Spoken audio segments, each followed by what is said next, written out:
Hello, welcome back to the channel, and today I'll be creating 7 different ways you can apply a physics to an object.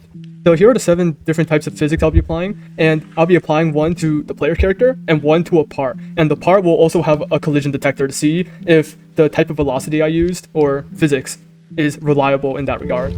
Alright, the first thing we're going to test is AssemblyLinearVelocity. To use this, you just get the part and change its AssemblyLinearVelocity property. In which here, this is all I do to the part. This all part down here is just for collision detection. So if we test this, the part will fly forward with a velocity of 250. That I forgot to disable in the scripts on that part, but I was trying to make it go up after it lands. Okay, now here, this is just me bouncing the character on a bounce pad using the same method. So it works pretty well on both characters and parts, but the main drawback with this is that it is unable to fly straight, and even though it's pretty easy to get a vector redirection, you might have to do some complex math. If I rotate it this way, it will fly in the same direction even though I rotated. Therefore, you might have to put in some extra effort to put in local velocity if you wanted to fly forward instead of fly along the x-axis. Thus, I give this a 2-star. I mean, it's the easiest one to learn. Ease of use, I should probably knock it down to 3 stars because you can't control the local direction very easily. You have to calculate it. You can't make this fly straight easily. That knocks it down in versatility. Pretty simple though. And it works with raycast collisions because as soon as it starts floating up, that means a collision has been detected.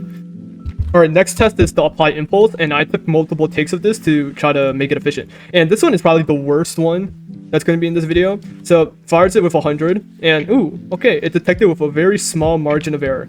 And now if I apply this to myself, this bounce pad has 1,000 velocity for strength.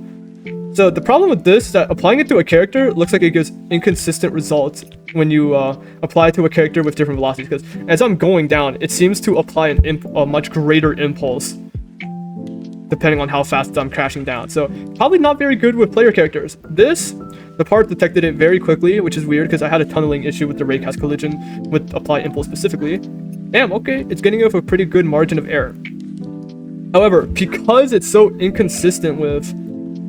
Ooh, it hit the base plate at 3. Oh, okay, yeah. That's a pretty good raycast collision margin. So if I go here, I say ease of use, not pretty easy actually. Can fly straight easily? No. To make it fly straight, you probably gotta do some heavy math, which is not ideal. Simple? No. Good with raycast collisions, that's pretty good. However, because of its inconsistency with applying a constant velocity to humanoids, because I should make the part like already have velocity and then knock it away.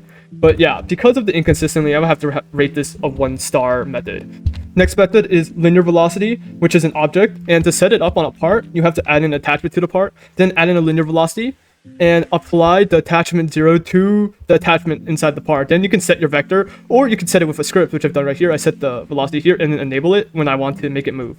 Now, for a humanoid, you can't just automatically put in a linear velocity in, so you have to create one and then create an attachment and attach it to your humanoid. So when we test this, unlike the past two, this is going to be our first one that allows you to easily make a part fly straight. And the crazy thing about this is it has a bunch of settings that allows you to edit how you want it to fly. So if I add a force limits enable and then add a maximum force of like 100, then it won't fly straight. It will be affected with a little bit of gravity. So if I play this here, oh, I didn't give it enough force. So to adjust for that, I just add, let's give it 1,000 force, the default, and see what happens.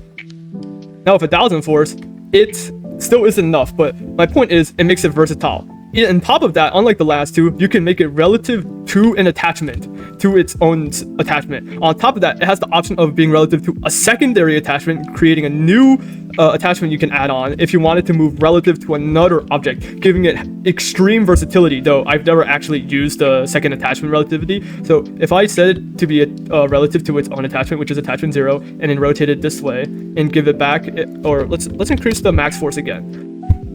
Let's increase the max force again. I made it point this way. It will start going that way, and I didn't even change the vector 3 applied to the thing. So this thing has relative velocity, and it has global velocity, and a bunch of other extra customization stuff. Now, from there, I see that 2,500 max force was too much, and it ended up flying straight. Now, there is one weakness.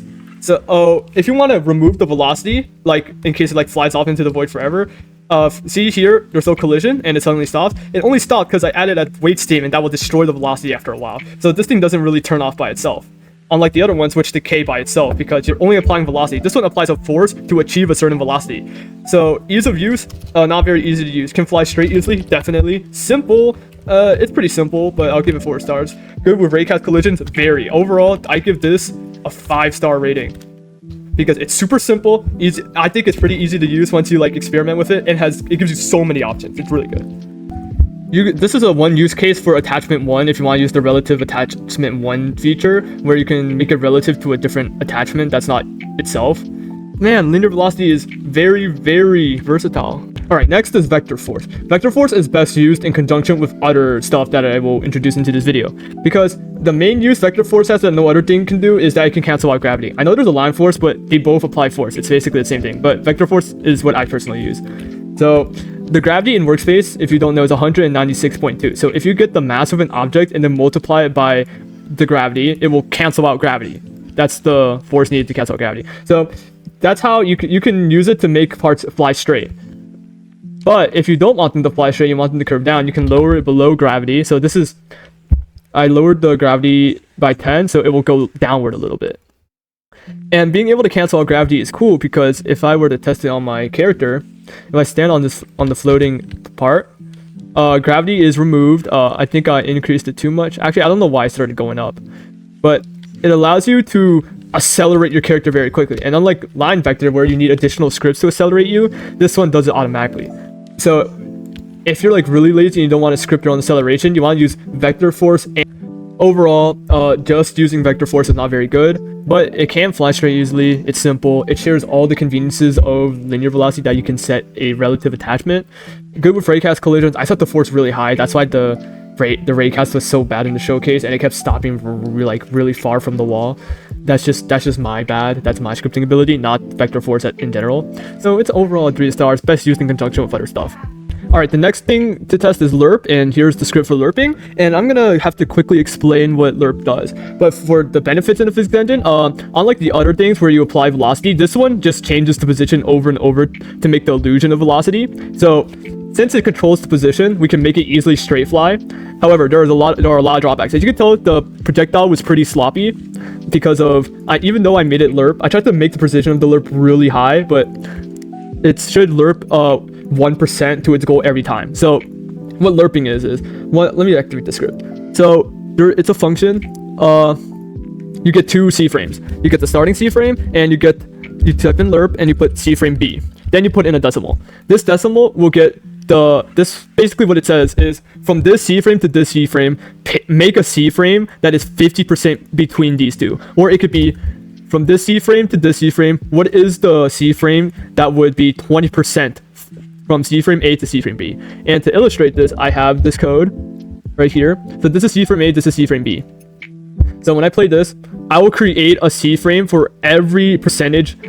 So the first blue block would be from this code would be the Lerp between this part, and the green part by 1%. And the red part right here, this is the midpoint. And in the code, I made it specifically color red if it's 50%. See here?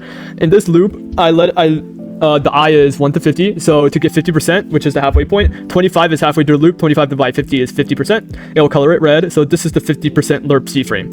And I used the same principle for the projectile and the jump pad. So in terms of efficiency, ease of use, it's pretty easy, not too hard. It's really easy to straight fly with this. Simple, not really. So it's getting a low score. Good with raycast collisions, not at all. I tried some stuff with raycast. Maybe I'm just bad at adjusting it for lerping, but it's bad. Overall, I would give this a 1-star method for physics. Alright, now it's for TweenService. I used this in my projectile module video. Just go check it out. So you should know how effective it is if you did watch it. And TweenService, it's like Lerp, but it's a lot better.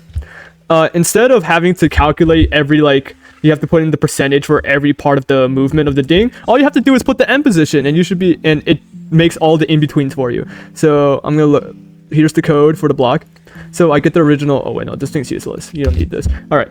I put in the goal C frame here, and then the amount of time it takes to go there. and it's very easy to use with raycast for some reason. If this was good with raycast, I don't know how lerping wasn't. And but the problem is you can only make TweenService go in a straight line unless you do some crazy loops that like change the trajectory of the tween. And the other thing is, it's the best at straight lines. I can do this, get an easing style, and do it circular, and it will change the way it accelerates to the goal. So if I put that in, let me make sure it's saved. All right, and then press this, it will accelerate really quick. The raycast collision is detecting very well, and it works with humanoids too.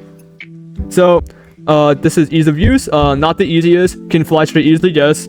It's the only thing it can do though. Simple, I say so. Go raycast collisions, 5 stars. I give this a 3-star physics method. And finally, the last and the best method is coding in your own velocity and acceleration. It's just so versatile when you have control over everything that the part does. The only problem is you can't use any of the physics in Studio, so unless your script is applying the physics, then that's something else, and I'm not going to cover that because I've never done it before and I don't want to learn it. But it's probably worse than just controlling the part's position with your own numbers. So here I have a velocity of 100 acceleration, and I disabled the other hit detection because in order to run a script only without any of the built-in physics that Roblox provides you have to use heartbeat, or else it's just not precise at all. So delta allows me to change the velocity. I explained all this in my projectile video, so I'm not going to explain it again here. So this allows me to control the velocity, and if I really want to, change the direction. I can make it curve up, curve down, make it accelerate really quickly. It can be applied to a humanoid. Oh, I forgot to rig the humanoid, that's why I did that. But scripting your own velocity, obviously the most effective way. Ease of use, hell no, it's the worst one. Simple, no, but it depends on what you make. Good with raycast collisions, I mean, 0.2 precision, god damn, that's really good. Overall, 5 stars, even though the ease of use is the worst. But honestly, overall, if I had to rank the things, linear velocity would be the best. Then it'd be scripted physics. Scripted physics has the highest potential, but linear velocity is just so easy to use and it does everything so well. Then TweenService and the other 4, I mean, they're all, I think, relatively worse. VectorForce. Oh, hold on. Oh, ApplyImpulse is the worst one, other than Lerp. Lerp and ApplyImpulse. I'm missing one. Where is it? Property change? Oh, yeah. AssemblyLinearVelocity change. Alright, this is my final ranking. I missed some that you could definitely make. Like, instead of controlling all the positions with just numbers, you can control the AssemblyLinearVelocity using this complicated method, but I don't think it will come out with the same amount of results because you're controlling a loose cannon velocity being changed by things outside of the command. But yeah, this is my ranking. I hope you enjoyed the video as I review some of the ways that people have applied physics to their game. Alright, goodbye.